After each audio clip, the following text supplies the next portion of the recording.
Bonjour Abdelkarim Saïdou. Bonjour. Blaise Compaoré est donc à Ouagadougou depuis hier pour la première fois depuis son renversement en 2014.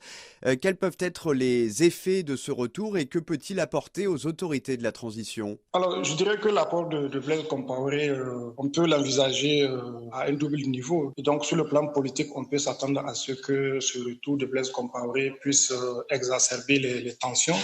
Ce qui est paradoxal parce que officiellement ce retour est censé en fait apaiser les cœurs et promouvoir la réconciliation nationale. Et toujours sur le plan politique, on peut analyser son retour tenant compte de ce qui se passe dans son propre parti, le Congrès pour la démocratie et le progrès, où on sait qu'il y a deux ailes, il y a deux factions rivales. Et c'est clair que cela va changer les rapports de force entre les deux factions rivales. Lorsqu'on sait que Blaise Compaoré est beaucoup plus favorable à l'aile dite historique dirigée par Achille Tapsoba. Et sur le plan sécuritaire, il faut craindre que les tensions politiques suscitées par ce retour-là ne puissent amenuiser les efforts qui sont fournis au plan national face au terrorisme. Donc je dirais que c'est un peu ambivalent. D'une part, il y a ces partisans, certes, qui vont être satisfaits de cela parce que ça fait des années qu'il a quitté le pays. Mais de l'autre côté, on peut s'interroger sur les conséquences au niveau de la cohésion nationale. Blaise Compaoré rentre parce que le chef de la transition a convié tous ses prédécesseurs à une rencontre.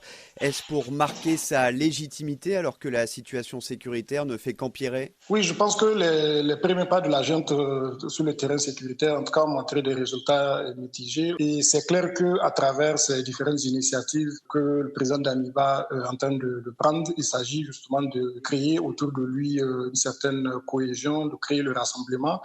Mais ce qu'on observe sur le terrain, c'est qu'il y a le risque que cela soit contre-productif. Parce que le retour de Blaise Compaoré, plutôt que de rassembler, risque de diviser davantage. Si on regarde déjà les réactions de part et d'autre, la controverse que cela suscite. Alors Blaise Compaoré ne doit rester que quelques jours à Ouagadougou, mais est-ce qu'un retour définitif est envisageable et dans quelles conditions? Oui, un retour définitif est envisageable, mais je pense que cela sera tributaire de la façon dont déjà ce premier retour va se gérer, parce que ça peut être considéré également comme une sorte de ballon d'essai.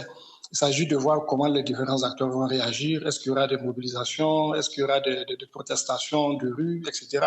Donc, je pense que cela dépend de ce qui va sortir de cette conclave-là, de cette rencontre entre le président d'Aniba et les anciens chefs d'État. Et cela va dépendre également des discussions qu'il va avoir, non seulement au niveau du gouvernement, au niveau de l'Assemblée législative de transition, mais avec la classe politique dans son ensemble. Sur le plan politique, mais aussi sur le plan judiciaire, puisque Blaise Compaoré a été récemment condamné à perpétuité. Oui, c'est un des gros sujets ici parce qu'il n'y a pas que Blaise Compaoré, il y a également le cas d'autres personnalités comme le général Djibril Bassolé, le général Dingéré et beaucoup d'autres personnalités qui ont été condamnées dans le cadre de ces crimes de sang, notamment l'affaire Thomas Sankara. Il faut rappeler également qu'il y a d'autres procès qui sont censés être programmés par la suite.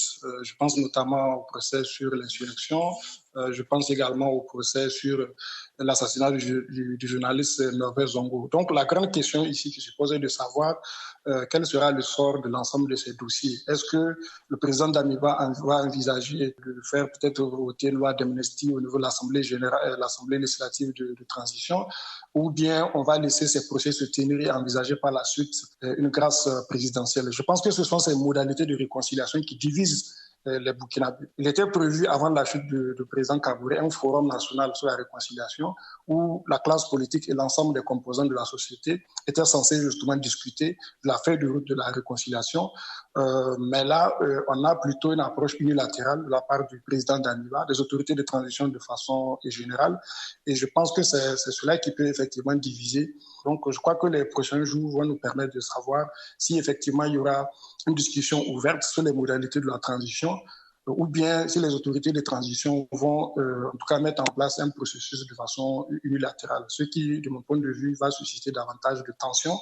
Et dans un contexte d'insécurité, on peut s'interroger justement sur la faisabilité d'un tel processus parce que nous avons deux fronts. Il y a un front sur le plan sécuritaire où l'armée et les forces de sécurité ont du mal à endiguer le terrorisme. Si on ouvrait un nouveau front dans le champ politique, je crains que la situation sécuritaire ne se dégrade davantage. Merci Abdelkarim